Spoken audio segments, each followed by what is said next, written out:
नमस्कार दर्शक बंधु पहला तो आपण मान को मोर संबलपुरी न्यूज रे बहुत बहुत स्वागत करूछे।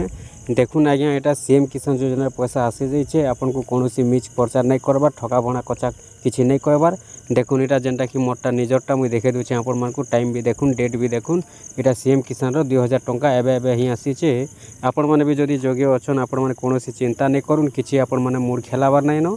आपण जदी जोग्य अछन, आपण को पाके पैसा सुनिश्चित पहुँचीबा। जेनटा कि 24 घंटा टाइम रहिसी डीबीटी रे। आउ डीबीटी माध्यम रे जेहेतु पैसाटा आसीथिसी तो अन्य अन्य बैंक रे खाता मने रहउचे, केतेबेले सर्वर भी डाउन रहउचे, लिंक भी फेल रहिथिले, पैसाटा आसबारे टाइम लागिथिसी। आपण जदी जोग्य अछन, आपण को पाके पैसा सुनिश्चित पहुँचीबा। आपण माने किछि टेंशन नहीं नउन। आपण माने के मुई ग्यारंटी देकर कहउछे, जदी आपण खाता क्लियर अछे, आपण को पाके पैसा सुनिश्चित भाबे पहुँचीबा। आज्ञा आज ही जेनटा कि आपण को पाके पहुँचीबा।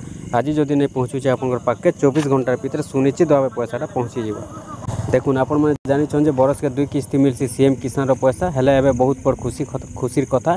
कहीं जे सरकार जेनटा कि गुटे दिन आगु दे देछन, अन्य बरस मन के नुआखाई दिन देसन, नहीं तो नुआखाई बासी दिन देसन आरो दिन। एबे जेनटा कि गुटे दिन पूर्व दे देछन, आपण माने भी खुशी हेबार कथा। कहीं जे बोले देखुन जेनटा कि चाष काम भी चली, आपण माने भी चाष काम रे भी लगे पारबे।